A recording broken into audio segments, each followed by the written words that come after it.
least you didn't catch me with my pants down. Well, the thing is, I've literally just looked at a comment from Martin saying, "Let me put my teeth back in," and it looks like you were putting your teeth in, mate. How are you? Yeah, I'm good, mate. How are you? It's Thursday. We are here. Yeah, all good, mate. All good. I'm buzzing this week. I've been looking forward to this show. I think because of the comics that got chosen. Yeah, I've been looking forward to it, and it's good that it's only the second week in, and we're getting good comics because I think towards the end of last year it was pretty shit, if I'm honest. Like the comics weren't all that coming towards the end of the year, but I think that's always what it is. That's always what it's like in it. So it got a bit slow, didn't it? A few of the books that we picked and we reviewed were a little bit like, oh, it's just like pulling teeth. Yeah, but I mean, it's good what it is. I'm looking forward to the show. How you been now? I'm very good, mate. I can't complain too much. What about yourself? All good. Good lad. So now we're literally, I can't believe what we're 2 weeks away from February. It's mental. The year's gone so quick already. I mean, we're only in the second week. I know, we're only in the second week, but it's us two again. Andy's absolutely swamped, but he might drop in the chat later, so who knows? But he's been very active on the socials, our social king, loving the new stuff that he's putting out there. So yeah, very interested. If you ain't following Perpetual Comics, head over there because he's got some good stuff right about now, and then obviously he takes care of the social for the Killer Comic Show as well. So the chat's buzzing. We got Mr. As always, Mr. Poptimus, aka Evening All. How you doing, sir? Someone did say coffee. Yes, we did. We did say coffee. I haven't seen this person before, so thank you very much for joining. It's 1974 Fluke. Evening, sir. Thank you very much. Man like Triple G Comics. Fantastic show on Monday, mate. Really enjoyed that. Absolutely quality. We've got 1974. He was born ready. You're in the right place if you were born ready, mate. Sit back, relax, grab a fresh one, have a cup of coffee, and just chill out for an hour or so while two nerds talk about comics and collectibles. Evening, Ed. Thank you very much for joining us, sir. Martin, I hope you've got your teeth back in now. As if you didn't see, Tom was struggling to put his back in his face. But his gnashers are well and truly in. That must happen because it was your birthday, 2 days ago? Yeah, man. Yeah. So my birthday was on Sunday. So yeah, I've lost all my teeth since then. I had to have them all replaced. Getting old now, mate. Gorgeous gnashers. And that is right, Darren. The party doesn't start until Chris Bell, ding ding, arrives. Is he here yet? He's not here yet. He isn't here yet. Shocking. Absolutely shocking. Yep, we've got him. And the one and only Tim, Hobgoblin's Hideaway. What's up, you crazy mofos? Whoa, taking it back. Whoa, Jesus, Tim. Spitting the verbals already, mate. That's what we like. We like to hear that. And we've got YouTube's very own Heisenberg. It's the one and only Leon Russell. Thank you very much for joining. And a good friend, Darren. Thank you for joining us, Comic Room. Evening, Killer Comic fans. And we've got Richard Howlett. Good evening. Happy Killer Comics Day. Right back at you, sir. So. Oh, it looks like Andy's wife has come to watch us. Has she? Hello, Connie. How you doing? How you doing? I met Michaela Cowan above him. Oh, yeah. I got really confusing. I got really confusing. I'm ready. Yes, everyone's ready. So it's another Thursday. Tom, have you got any pickups? Do you know what? I actually do. I got some pretty cool bits for my birthday, and I'd like to share them with you. So I got, from Charlotte, I got a one-piece pop vinyl, but it's the Luffy on the Going Merry, which is the ship that they travel on. Can I just say why is it called One Piece? Because I've set myself a task this year. I'm going to read it, but why is it called One Piece? So One Piece is so basically there's a pirate king called Gold D. Roger, and he gets killed at the start of the story. And basically, as he gets executed by the world government, because he's obviously a pirate, and he's a bad guy, or they think he's a bad guy. He's like, all my treasure I've put into one piece, and it's out there. Go and find it. So basically, that then starts this great pirate era where all these young pirates are like, right, do you know what? I want the One Piece. I want to go and find the One Piece. But it's never been established whether the One Piece is all the gold or all the treasures or all the secrets. So no one actually knows what the One Piece is. It might be a person. It could be an island. Mm-hmm. So it's never really been revealed what it is. But at the end of it, have you finished it? It's still going, mate. It's an ongoing series, and it has been since 1990 something weekly, which is why it's on 1072 chapters or issues. And it's the same artist and writer, isn't it? Same artist, same writer. That's insane. Yeah, I can't remember I'm not sure how to say his first name, but Oda is his second name. Is Oda. He's very, very famous in Japan. But yeah, so I got that, which is pretty cool. So that's they've just changed their ship. So this is the first ship they're on, which is the Going Merry, which is just cool as shit. So I got that. So I got my pop vinyl for that. So that's going to go over my chopper on the shelf. That's wicked. That's wicked. That's where you put your chopper, on the shelf. And then Charlotte got me so at the start of each manga chapter or each manga book, they tend to do kind of like one kind of splash page of cover of color.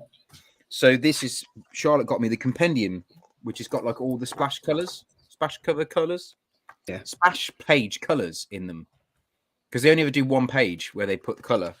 Okay. So it's like a splash, it's like a kind of compendium of them all. So it's pretty cool, because everything's done in black and white in these books. Yeah. So this is really nice for her to pick this up for me. It's quite a hefty bit of kit. There we go. So the one piece you've got is actually a two piece. So you can get the other boat in pop form too as well. Look at that. Look. You can, yeah. So you can get this one's the Going Merry. The current one that they're on is called the Thousand Sunny. Okay. So I kind of fancy getting them both side by side, because why would you not? Yeah. And then Perpetua has joined us. Evening, everyone. Oh, he is here. Sorry, I can't be with you. I trust the boys will look after you whilst I take a little break. I'll be back soon, promise. Yeah, we'll take care of the wealth of knowledge in the chat. So yes, we'll look after everyone. Don't you worry. And then the piece de resistance, which you probably can see behind me, is this absolute monstrosity that is the Lego Bowser. That looks insane. What is that? 3,067 pieces. 2,887 pieces. That looks insane. It's huge, mate.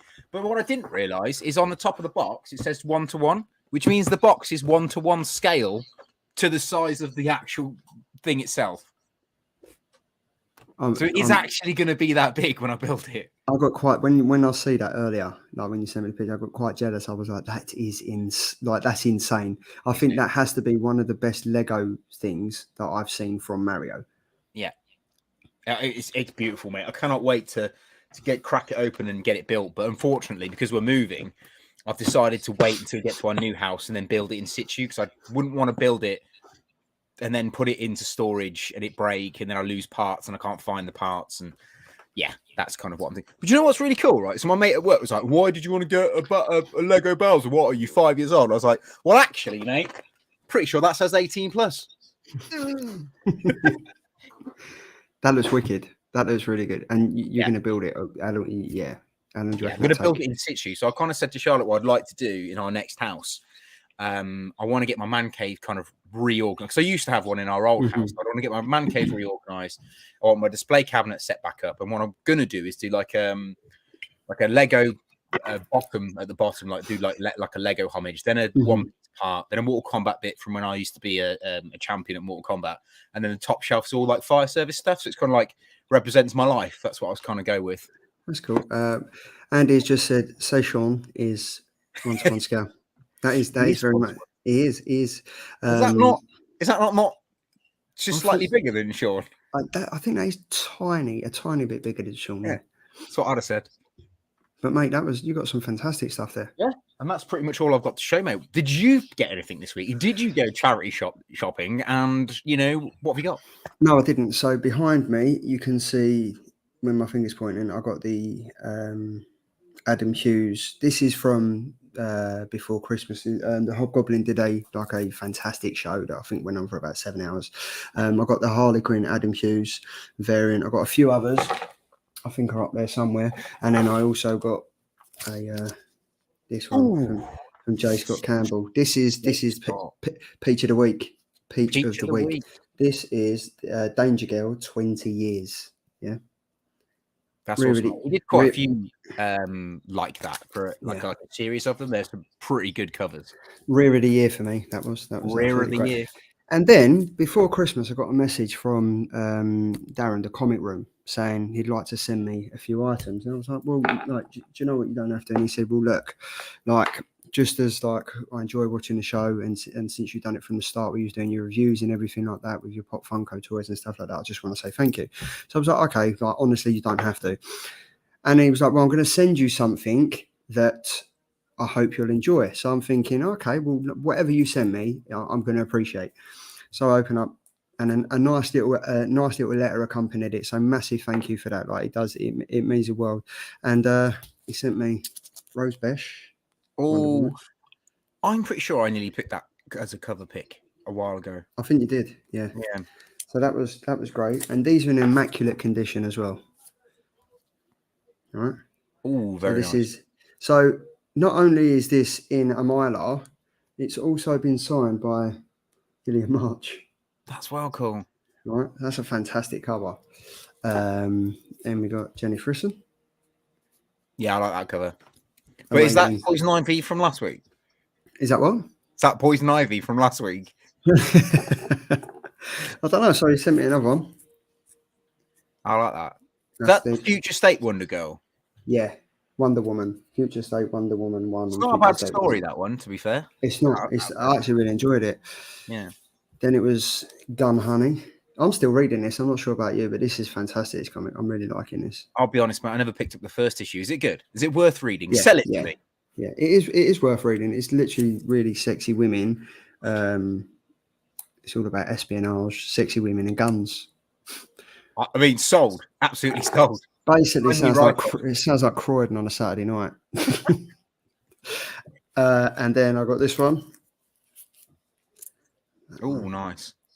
So then I thought, oh, this is great. And then, excuse me, this little picture. Look at this. Is that an art germ? I'm not sure. Darren, you're in the chat if you'd like to comment. But it's amazing. That is nice. So, I like that. So those were my technically my pickups this week. But yeah, it's very much appreciated. Like obviously we don't do this show for free shit and stuff. We just do it, and it's like appreciated when you get stuff like that. So yeah, it meant a lot. So thank you very much. I don't do this show for free shit because no one sends me any free shit.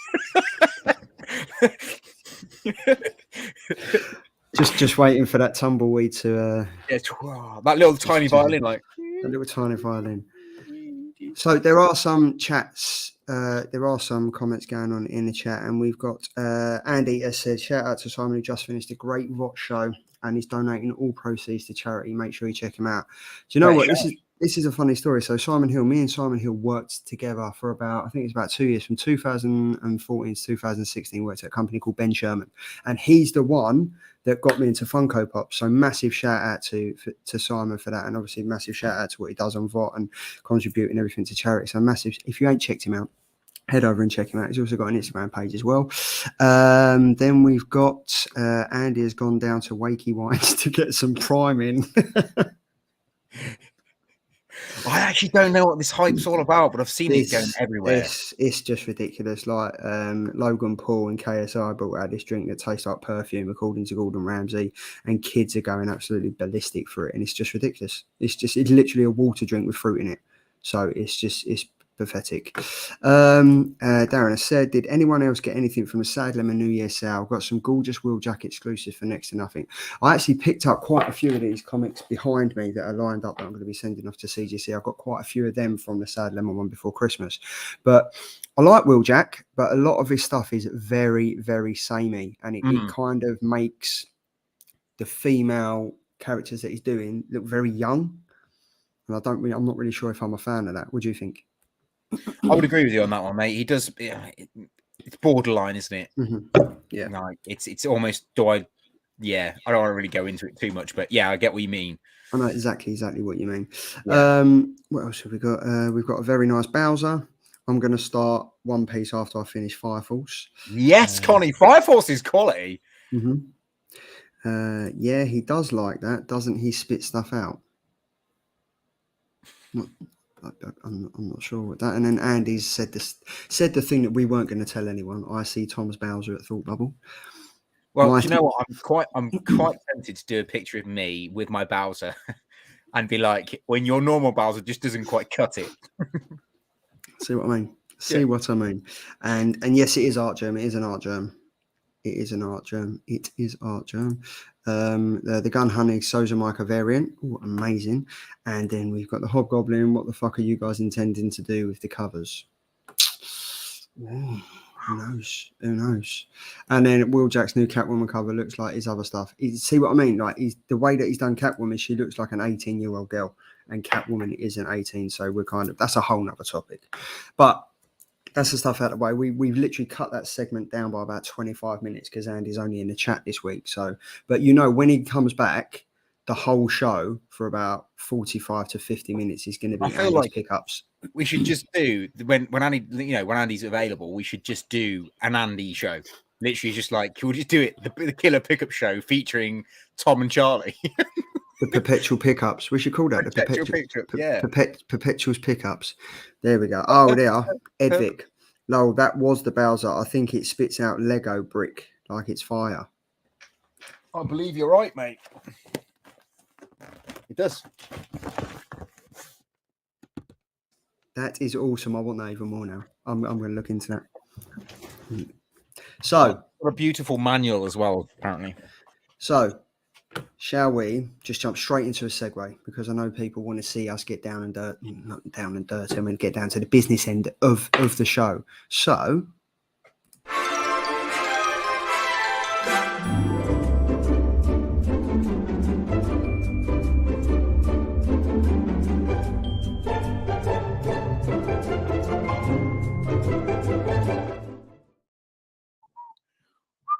bish, bash, bosh. Here we are. So we are week number 2, killer covers for the 11th of January already.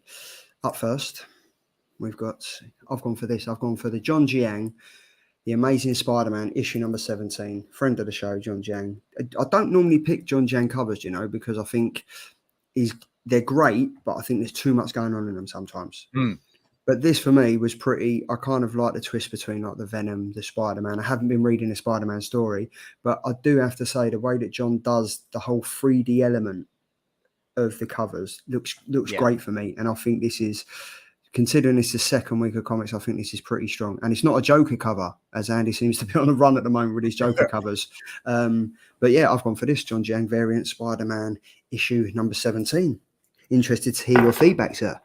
So I like it. I mean, I think you're right. The whole aspect of this 3D thing, it's almost like John Jiang has nailed it somewhere along with his colors to make it look like it's you're basically looking at a piece of artwork without the goggles, and it makes it feel like it's a 3D piece. But it's got that kind of blue and red tone to it, so it almost looks like it's, you should need the goggles to see it. What I really like about this particular cover is the kind of distortion of the kind of the city behind him, almost like the city's being ripped away, like Venom is being ripped away from the Spider-Man. I think it's really quite cleverly composed, I would say. Yeah, I like the fact that it looks like he's either becoming Venom or Venom's leaving him. Do you know what I mean? So it's quite interesting the way that he does that. Yeah, no, I think it's quite a nice cover. I think you picked quite a good one there, mate. There's a Virgin version of it as well, isn't there?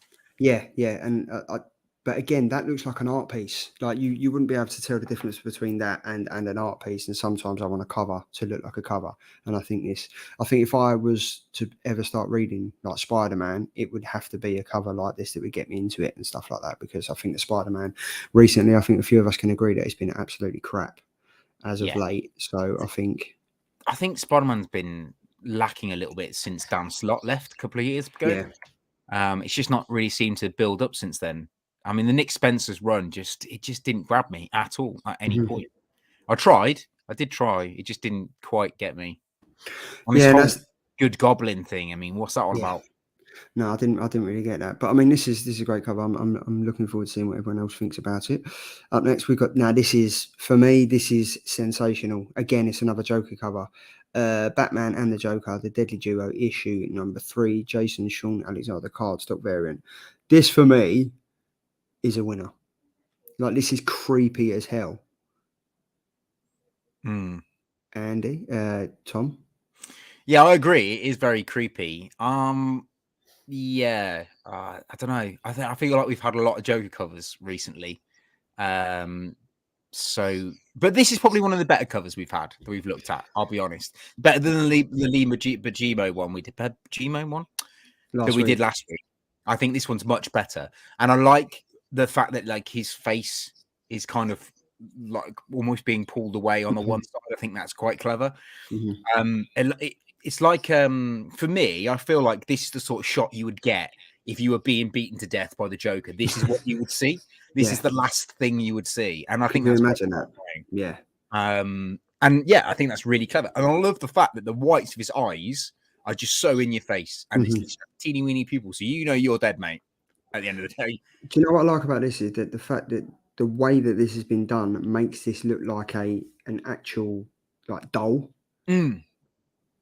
Like I could picture that as on a shelf as like a wobble head doll. Yes, that'd be freaky. But yeah, I didn't even think about it. That would be the last face you see as the Joker's kicking your head in. And I really like the fact that you got like the brush strokes. You can see that brush marks. I think that's quite nice too. Do you know what I actually think this is? I actually think this is Martin Simcox showing off his new Nashers. Yeah, I think that is it, Martin. If you can confirm in the chat, that would be great. Because I've just got a feeling there's too much going on tonight. I mean, Tom was putting in his Nashers. You were talking about putting your Nashers in, and then we've got Joker showing his Nashers. So if this is actually you, congratulations, mate. But I think it's a fantastic cover. I think this is great. It's freaky as hell. I agree. My only criticism is he could have finished his hair. His hair doesn't look finished. No, especially up at the top, it looks like he's just left raw brush marks. But it is. Yeah. I mean, if that's all we got to moan about, then that's not a bad thing. But yeah, it's literally world problems and all that. Andy says that's been him over the last couple of weeks. Amazing! I can't wait to see you. Right, so Tom, you man. Yeah, so I went for the. I actually can't say his second name very well, so I'll butcher it to give it a go. But Marco Mazzarazzo.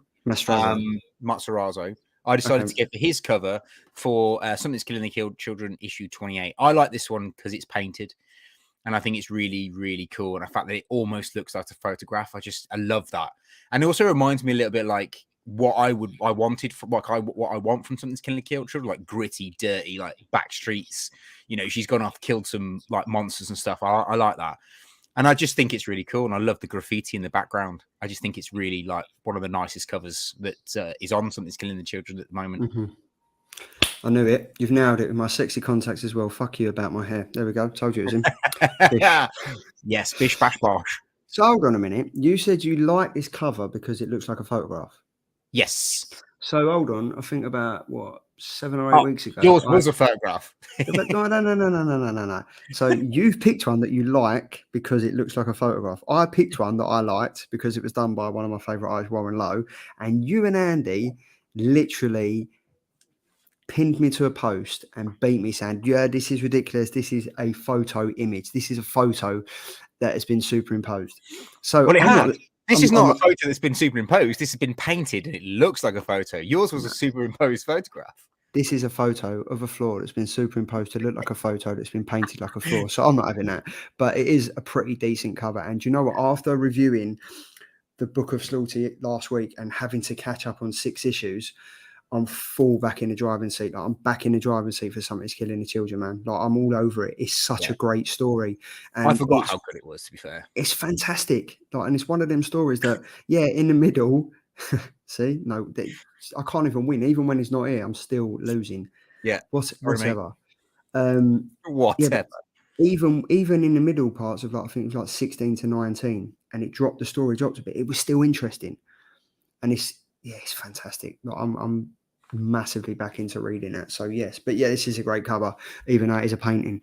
So it's a painting of a real life painting. It's a painting of a wall. Of a floor. So anyway, the votes are up live. I'm sure Andy will run away with it because he's working on his bots. And they'll be going Billy O flooding in 750 votes. But yeah, they're great covers. Yours, Andy's, and mine. 3 good covers to be fair. So it will be interesting at the end of the show. So here we go. The 2 comics that we chose out of the 4.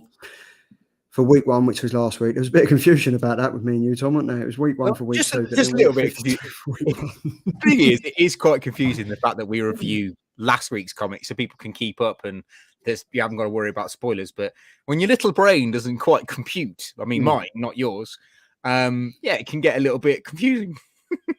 No, but I think it was all right. I think we ended up working it out that week 52 was last week, week one was this week. But yeah, so we had 4 comics up, and the 2 that got chosen, which I'm well excited about, was 1 Gangster Ass Barista and 2 Number 1 by Mosely.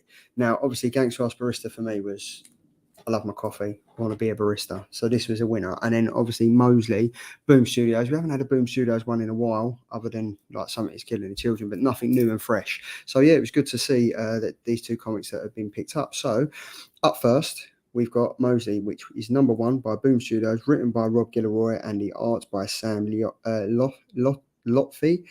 There was 9 covers out. The main cover is by Sam Lotfi. Cover B is by Rob Guillory.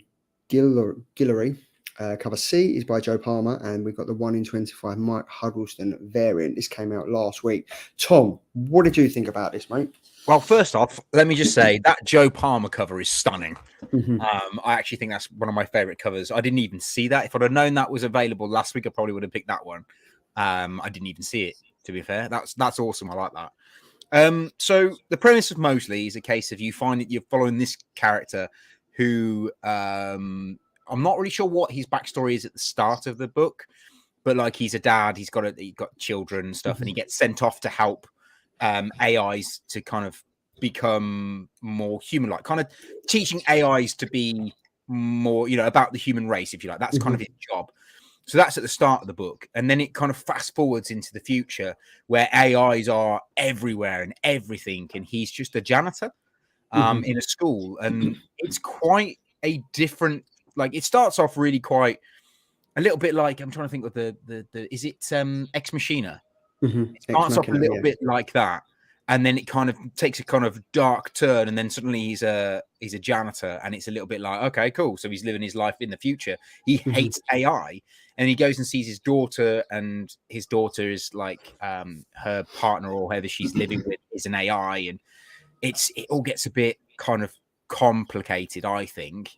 I liked it as a story. I thought it was easy to follow, although it was a little bit complicated to know who was doing what or whatever, but it was easy enough for me to follow. I think I definitely would pick up issue 2. I did enjoy it, and I liked the way it ended. I mean, you've got the final panel here on the right where he suddenly finds this magical hammer. So he then becomes Thor, and he's now going to destroy all AIs, which is kind of cool. I'd like to see where it goes, but I don't know about you, Charlie, but I kind of felt like this story was very disjointed in places. I don't know if it knows what it's trying to be. So like I said, I think it started off like Ex Machina, and I think that could have been a really good developing point. Then it was like this old guy trying to make new of his life with his daughter and try to rekindle his friendship with his daughter, which is a totally different story. And at the end, it's like, right now he's Thor. It's kind of like, wow, you got 3 different stories going on here, mate. What's the crack? I did like it, and I probably will read issue 2 because I'm intrigued. But I wouldn't put it up there with anything stellar that we've we've read in the last couple of years. Like, I wouldn't put it up there with like some of the big boys. See, I wouldn't say there's 3 stories. I'd say there's 1, 2, 3, 4. Oh, I knew. Do you know what? I was going to do that joke myself, and then I thought better of it. Dickhead over here did it. It's all right. Don't worry about this one. I've cracked the dad joke now, right? So it is literally, as I turn over to the last page, I'm like, oh, come on, mate. Like this story's gone. So the premise of it just says a down and out janitor. And that's as far as I got, because the synopsis kind of went into it. And I was like, you know what? I don't want to read the synopsis because I just literally want to go in, eyes closed, and just read what this comic's about. So I hadn't heard anything about it at all until Andy had decided to choose it. So I was like, all right. So then we're literally we're starting, and he's with his family, and he's having an altercation with his wife where it's like, look, I've got to go away for a year. Our daughter's still going to know I am. I'm doing this to better the human race, to better things, and make it a better world for her. Then it kind of just cuts off, and you find him walking into this house, and he's like, you're up at number 6, walk through. Is there anyone else in there? Mosely walks in, and he's literally, there's a robot sitting at the table, says, hi, I'm number 6. Literally, I thought I'd make some coffee. Then they're sitting there talking, and all of a sudden he kind of opens up to this robot, and kind of tells his whole life story, even though he didn't want to. And there's quite a pivotal moment in the comic where he says, I'm sitting there, and when for a year, you end up looking at yourself, you end up looking into yourself. And then we're out of nowhere, the story just flips again, and it doesn't tell you how far in the future we've jumped. And he's now like kind of a janitor who's down on his luck, who's working for robots, apparently in a school or some kind of college or anything. And we just get introduced to him again, like cleaning up piss. Because apparently one of the students has wet itself, and the robot that's meant to be doing that has kind of filled up on piss and can't take any more.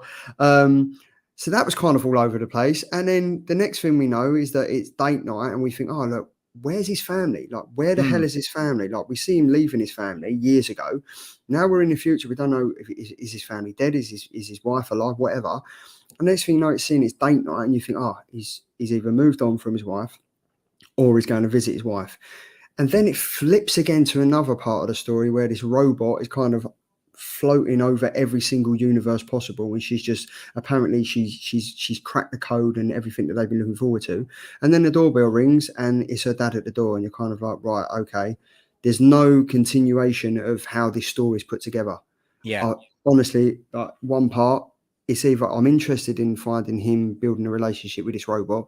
It's either 2, he's the janitor and you find out how we got about that, or 3, the relationship with his daughter, or 4, ironically. I knew that was cool.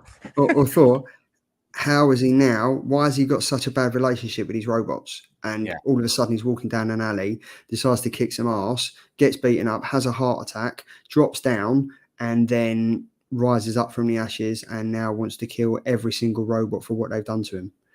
I found it, I wanted to enjoy it, and I kind of read it twice to kind of see if I'd missed anything that kind of filled them empty spaces, but it didn't. And I'm quite gutted. Like, the artwork's fantastic, and I think he's got the basis of a good story, but I think it's probably going to take another 5 or 6 issues to find out what actually happened, why he had to go away, what his relationship is with his daughter, why he doesn't like her, where's his wife in all of this. And basically it's just a royal shit show, if I'm being honest, but it's one that I want to enjoy, but I don't think I'm going to be able to. I think I agree with you. I think it is a shit show. And that's the problem, is it's like, it's four like 3 or 4 stories rolled into one. And it's almost like, I kind of feel like I get what the writer's trying to do. They're trying to like give you as much as they can in the first issue to get you enticed to read the rest of the book. I totally get that. But I was enticed by the start, him leaving his family and then having to teach this AI how to be more human. Like, I really like that story, and I'm sure they'll expand on that. But I kind of wanted this book to expand on that. And then maybe at the end of the book, it could have been like, well, it's ruined my relationship with my daughter. Book 2, it's going to be about him and his daughter's relationship. That's how I kind of saw it going. And then back and forth. And then suddenly it didn't go back and forth. It literally just went him talking to a robot, like you said, reflecting on himself. Brilliant story writing at that point. To then him not having a relationship with his daughter, to then having a relationship with his daughter, to then being Thor. I mean, I don't understand how that kind of jump, skip, and hop and where the fuck did you go happened. But what Andy said, I like this, a social commentary about technology taking over our lives, needs more issues to tie in things together.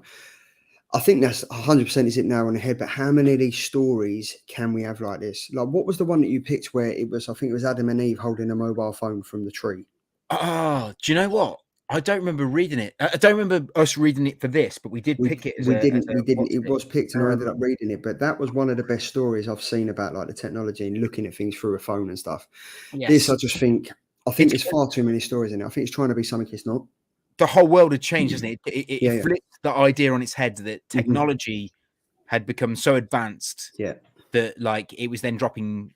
Was it phones off the trees for people? It was really clever about us being stuck on our phones and how the phones had taken over our brains. Mindless. That's it. Mindless. Thanks, Andy.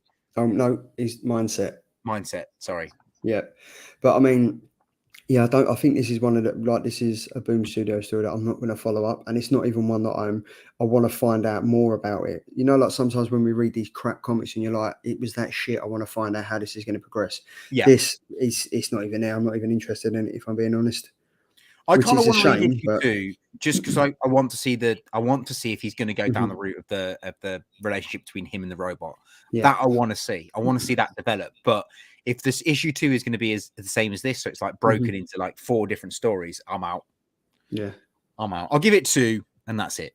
Yeah, I don't even think I'm going to do that. Which is, I'll take your word for it. If you read it and you enjoy it, I'll let you know.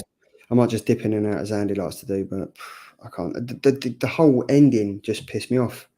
Yeah, I was like, I mean, where did his powers come from? I mean, it was good because he had no powers, and it was all to do with like AI and his battle with AI. Why is he then suddenly got to have superpowers? He literally got mugged by a kid. He basically got mugged by a kid version of MODOK. Basically, that was basically it. And his 2 henchmen robots, and they battle, and then he ends up looking like this. But yeah, no, we don't hate indies, Andy. We're just saying it was a shit comic. it was a shit comic. It was a shit comic. It happened to be an indie. It just happens to be an indie, yeah. So up next, I was well happy about this. So about 2 weeks ago, you and Andy put in the chat, and I think it was you saying, I found Charlie's new comic cover. So for those of you that don't know me, I love my coffee. Right, I got do you? Love my coffee. I got a new coffee machine for Christmas. I'm going on a latte art course. I've got like all stencils when I make my fancy coffees in the morning, stuff like that. I really enjoy my coffee.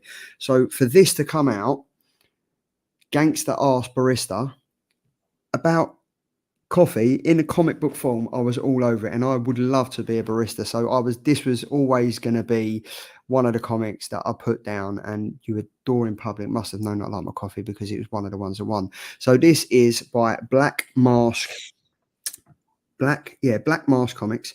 The main cover is by Finn Cramp.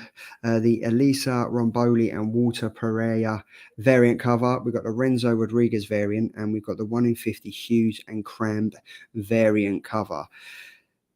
This for me, right? Absolutely loved this. What did you think, Tom?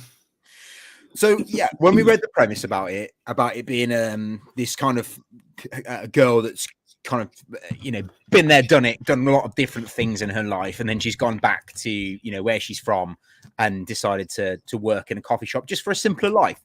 I thought, awesome, I like this. I like the idea of where this is going to go. Now, because I love Japanese manga, when I opened up the pages for this book, I thought, Charlie and Andy are going to hate this because it's in black and white.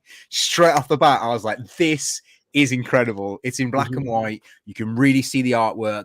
There's nowhere to hide when you do things in black and white and shade. Like, your artwork has got to be on point. And I thought the artwork was stunning. I actually thought this, to start with, because you go through a couple of different eras, a couple of different kind of time zones with this girl, like her journey, if you like, from a baby. And I didn't realize that until I reread it. But yeah, you start off with her as a baby in the same coffee shop. I won't spoil it just in case you guys want to read that first couple of pages because they're pretty good. It follows like a few different kind of timelines or like dates in her past, and I just thought it was really clever. It was a bit disjointed to start with, and then it started to make sense, and the whole story started to unfold, and her attitude starting to unfold. You find out that she used to be a proper gangster, like actually part of a gang, a biker gang. She'd go and beat people up for money. She's killed people. You find all this stuff out about her, and it's like, wow, this is really cool. But she's now working in a coffee shop, and she's just trying to be an innocent person working in the coffee shop, doing her daily jobs, and it's just wicked. So what a story! As you've just spoken about, it says my previous jobs, and it just literally shows all of her previous jobs. But I just absolutely love this. Right, I just thought it was wicked. And this middle panel here, I just wanted to get my colouring pencils out and colour it. Yes, because this, I think it was, I can't remember who it was, but I think it was me and Andy read a comic, and it was in black and white, and it was Ghost Cage.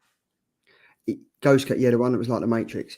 That for me was all over the place, right? And like, even though it was a good read, I love this. I wanted to colour this in because it's so striking. Like, black and white comics sometimes are hard to please because you expect, as you said, there's nowhere to hide. No, you can't hide.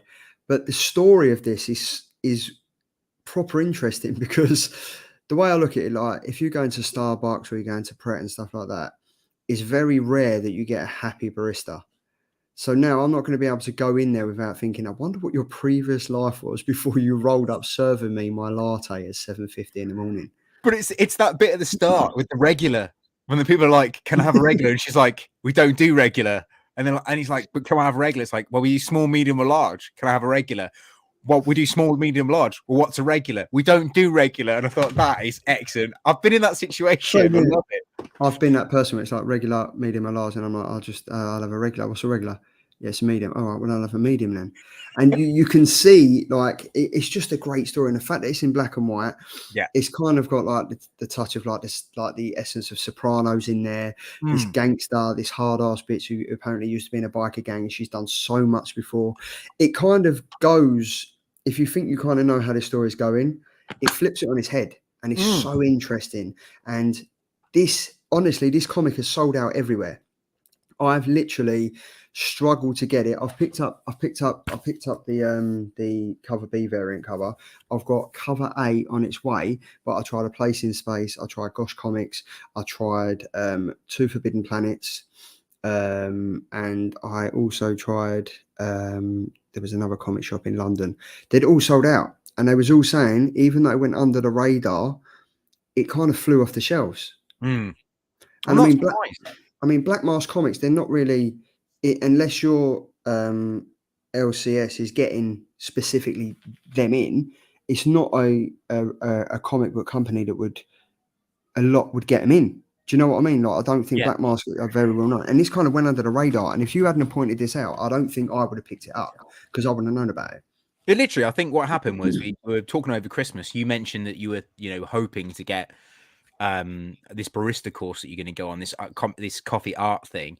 And I just saw this and I thought, you know what, this is going to be perfect. And I was like, I've already picked out Charlie's pick next week, and it popped up, and then ironically you went for it, and I'm really glad you did, because what a story, what a really good different story that you don't come across very often. And it was a bit of a breath of fresh air, really, when it comes to stories.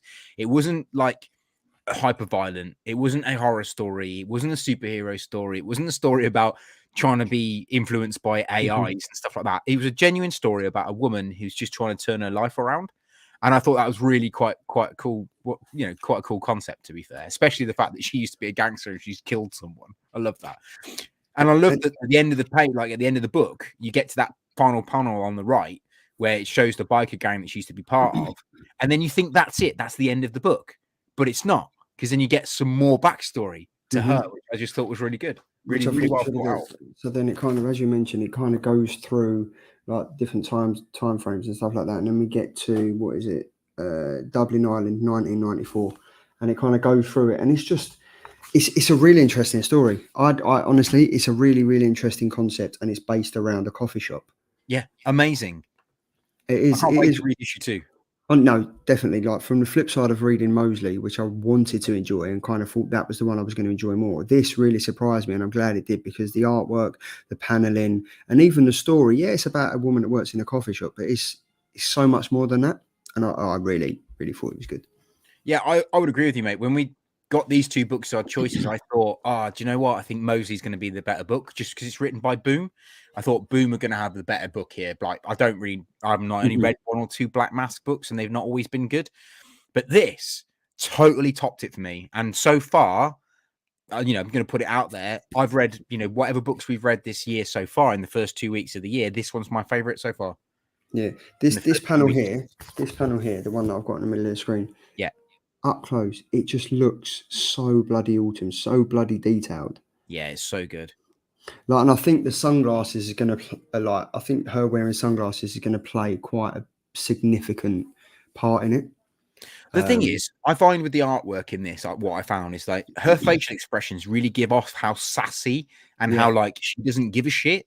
It really does come across quite well, and that's all to do with the artwork and the way the artist does it. And I'm sure that the writers put in there, please just give her a bit of sass here, and she gives this look there, and then the artist has interpreted that really, really well. I mean, if you haven't read it, guys, I would definitely recommend to go out and either read it digitally or go out and buy it and read it. Like, it's worth doing. 100%. I would say now, though, if you manage to do get issue 1, I would pre-order issue 2 and 3, because I can see these kind of selling out. Because it is enjoyable, and the thing I like about the main character is that she's not this sweetheart. She's not your like flowers and girly kind of stuff. Like the characters that work with her in the comic know her backstory, and they're kind of, something happens in the comic, and they're kind of like, Trinity, is your badass self going to come out? How are you going to deal with this and stuff? And we do find out bits of it, but I don't want to give too much away because I think it's a fantastic read. Yeah, man, do it. Boom. So, killer, chicken dinner. Killer. And she has got a chicken dinner. Look, right there, she's got a chicken dinner. There we go. So yes, from Mosely to coffee to killer picks. Killer picks. Right, so we've got Andy, the man with a plan, the indie king. He's gone for Scout Comics Kitsune issue number 1. Yeah, Kitsune, yeah. Written by Luca Figueroa, Emanuela Colani.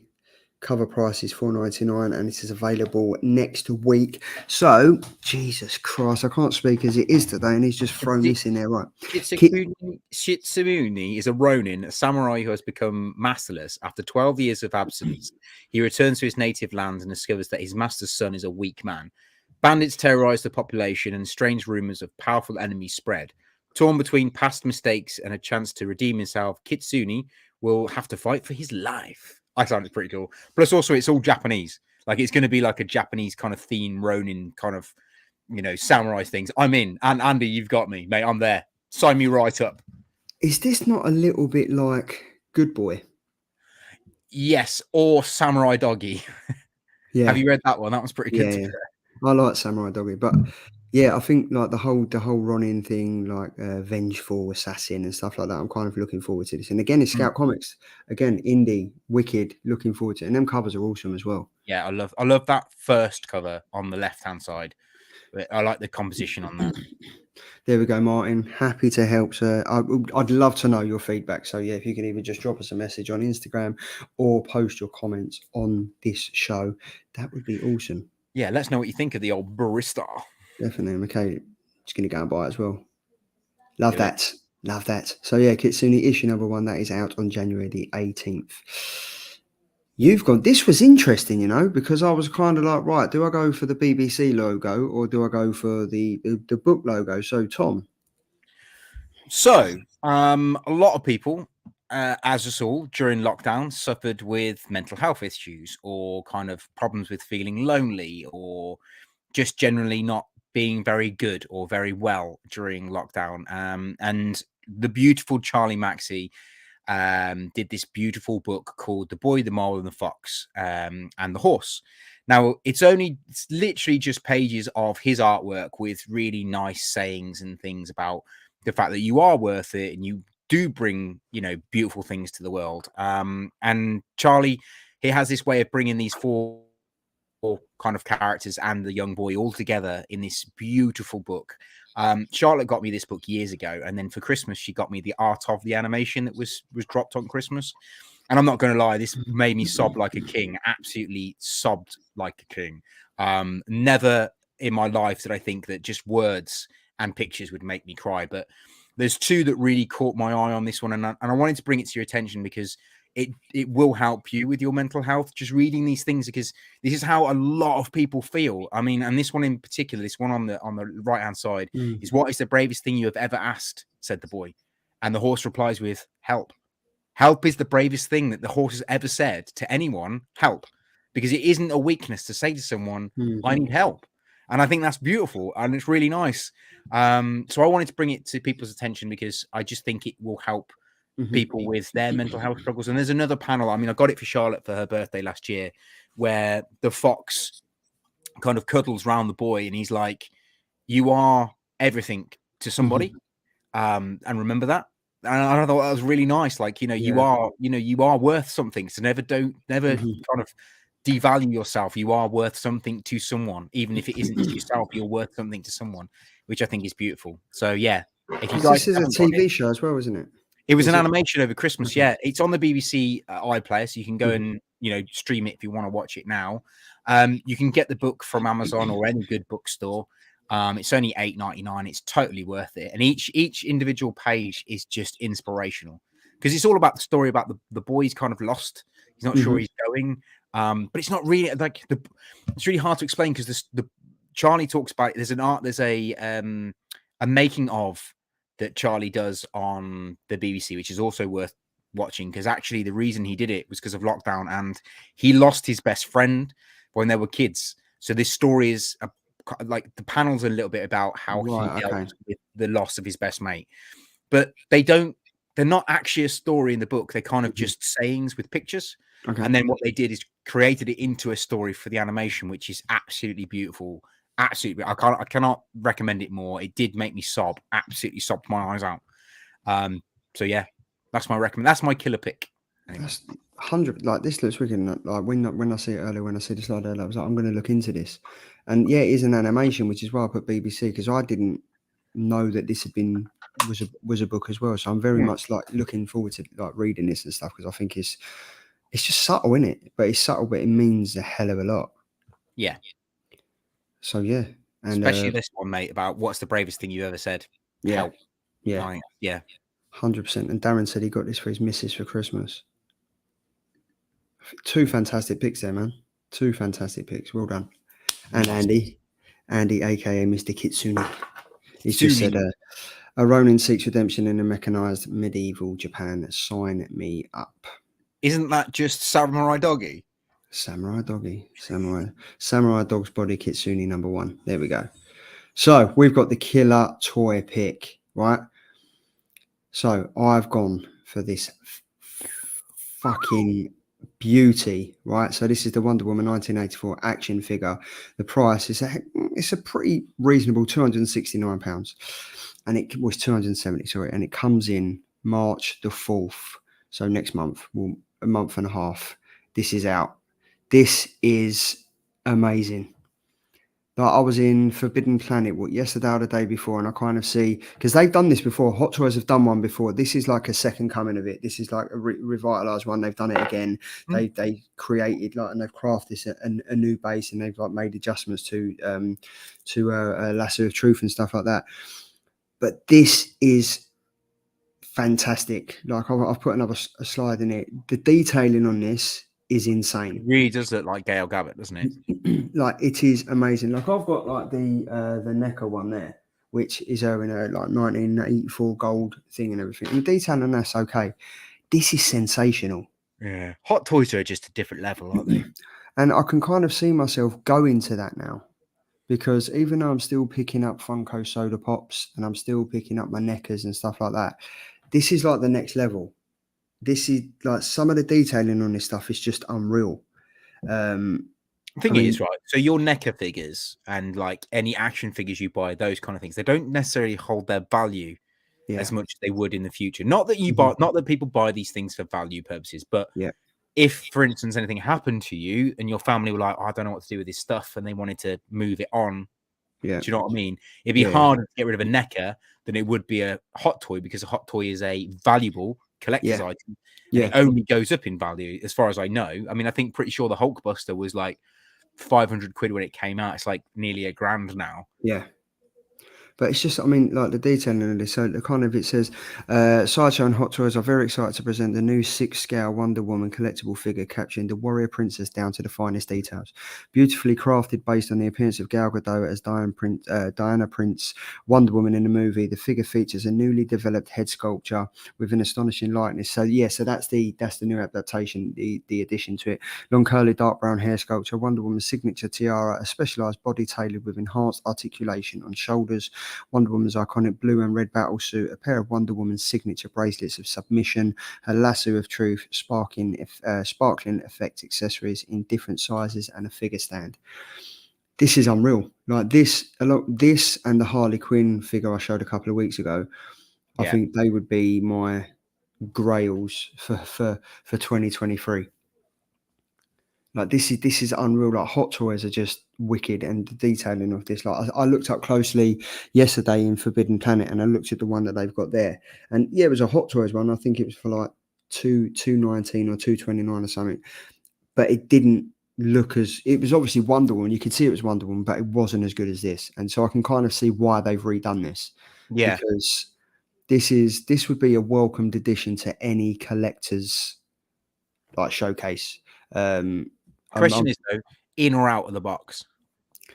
I would take this out of the box, but in a cabinet. Yeah, same. I mean, I wouldn't. I mean, I've got like an open cabinet there. I wouldn't display. This would be displayed in a locked cabinet because I think something like that, as you said, it would only hold its value if it's without like being dropped on the floor or it hasn't been knocked or it hasn't been touched constantly. Do you know what I mean? But then Yeah, again, it kind of goes down the whole premise of what's the point of collecting if you're not going to take it out of the box and enjoy it. exactly. And that's like we were saying the other week when we did the topic table. It's like when you buy single issues of comics, they just go in a box Yeah, that's it. in another area. Yeah. Whereas like you're never going to see it again. People can't see it. So what's the point? You want to display the stuff that you've got, you're proud of. I mean, I'm really looking forward to like modeling my Bowser up and actually having it out. 100%. Yeah, definitely. But I mean, for me, the things on this is a figure that I would display and constantly change. Like, because there's so much you can do with it, like the hand motions, like the flames, take off the tiara, like the podium that she stands on. You can kind of wrap up the lasso of truth, as you can see in some of the pictures and panelings here. I think with Hot Toys, with this, I don't think it should just be get it out of the box, leave it as is, and don't touch it. Agreed. Because I think with that, if you can kind of manipulate it and play around with it, that's what it's there for. Do you know what I mean? That's what I mean. There's collectors out there that won't touch it. There's Funko Pop collectors that will just display everything in a box so they can hold their value. For something like this, if I'm paying nearly £300 for it, I want to get the benefits out of it. Of course. So yeah, It'd and I'm naff to keep it in a box, really, wouldn't it? and I'm pretty sure if he hasn't pre-ordered it already, I'm pretty sure that Triple G will have this. You reckon? Yeah, 100%. Edvix just said, "Don't fear the Reaper, fear the rabbit hole." This is it. Like, yeah, the rabbit hole. There's so many rabbit holes I'm going to end up getting down, and I have to restrain, ironically, with the lasso of truth. So yeah, but yeah, no, this is fantastic. I'm definitely going to try and get this and the Harley Quinn this year. They're my grails that I want to get for 2023. Nice. So up next, this is the Killer Comic Show sneak peek for next week. So we've got next week's comic choices are Andy went for Black Cloak. I went for Grim issue number 7 was picked by Tom. I went for Little Monsters, and we've got Know Your Station issue number 2. Boom, yeah.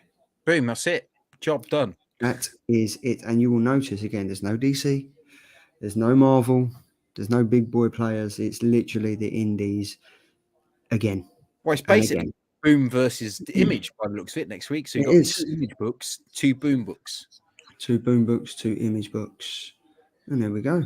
And then we spoke about Know Your Station a few weeks ago. I think it was one of your killer pick or was it Andy's killer pick about reading Know Your Station? It's kind of like a bit of a take on. It's the same writer who wrote Eat the Rich. Yes. Eat the Rich. Yeah, so it's the same writers. It might be the same sort of premise, but out and about in space. So I'm quite looking forward to reading that if it gets picked. So talking about Eat the Rich, right? I've just downloaded the trade paperback and I've ordered it as well. This is like, I love that. Like, I absolutely love that when it came out last year. Yeah, fantastic. And I think at a push, I kind of had to try and sell it to you and Andy to read it. I was like, "You got to read this. You got to read it. It's fantastic." Me and Michelle, Mrs. Geeky, we watched The Menu on Netflix, on Disney. Is it the same premise? Right.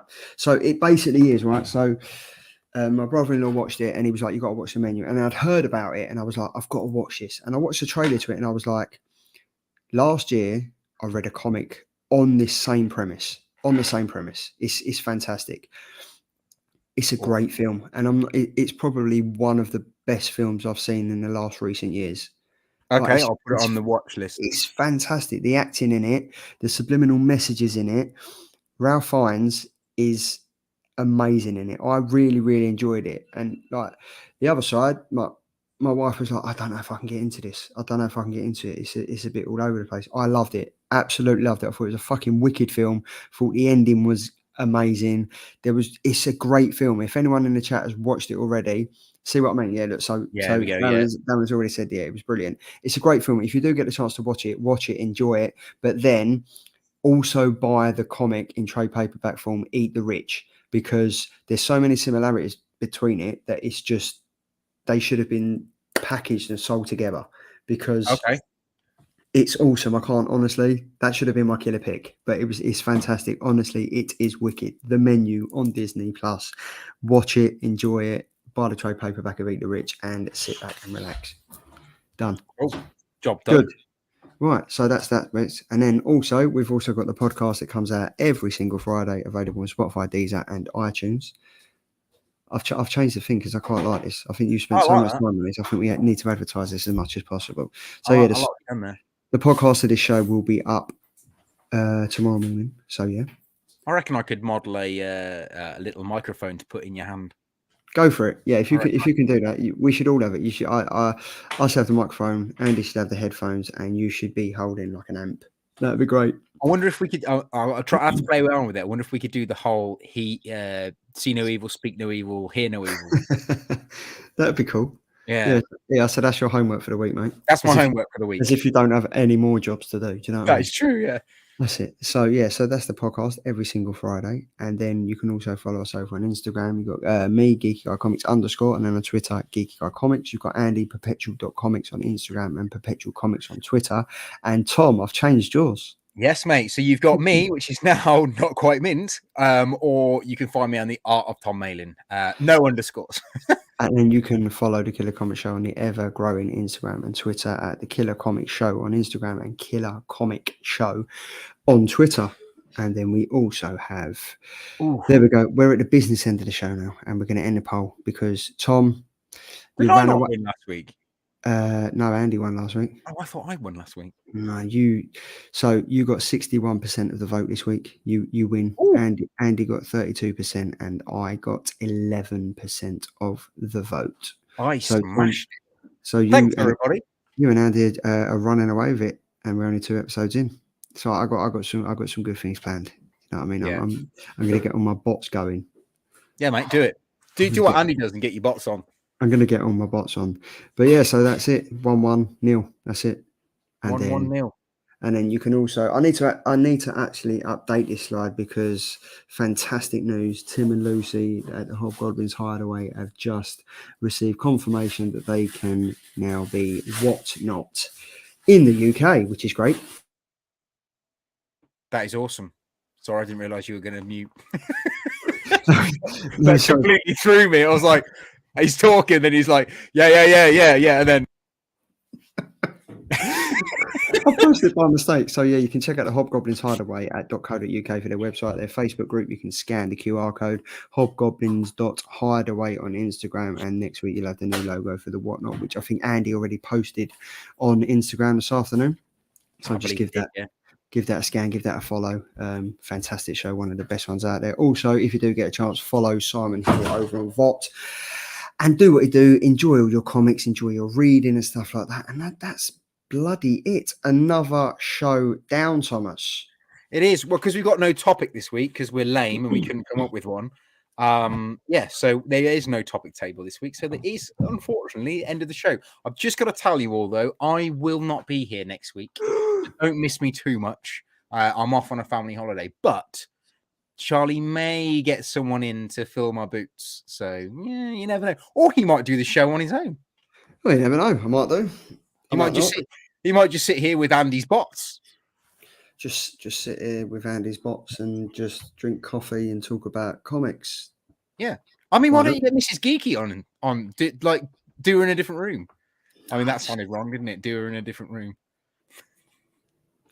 And and on that note, it's been amazing. Tom, you did win last week. Oh, I was robbed. My apologies. So, Tom, you are running away. I had one job this week. I literally had one job this week, and I messed it up. So, yeah, I do apologise. So, Tom, yeah, you did win last week. So, you're 2-0-0. So, well done, sir. Considering the fact that last year, I think it was like 14 weeks in, and I never won one. I think it was. Do in a different room. Hashtag slip a digit.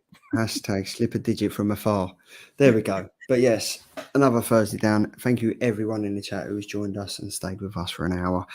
We enjoy hosting for you every single Thursday night. And 2023 is going to be big. We've got Dan Panasian coming on this year on 15th of Feb. He's going to be on. His trade paperback of Alice Ever After is released on Valentine's Day, ironically. So he will be coming on the show on February the 15th. So if you've got any questions for him or you've got anything you want to ask him, Dan the man, massive fan. Has he got a plan? Has he got a plan? Here we go. Wham bam. Thank you, man. Dan. A massive, massive shout Wang. out. Don't know what else to say. Looking forward to it. Tom, what do we always say at the end of these shows? I'm baffling now. Stay safe. Stay sexy. Massive shout out to everyone. See you later. Guys. Enjoy your weekend. Ciao.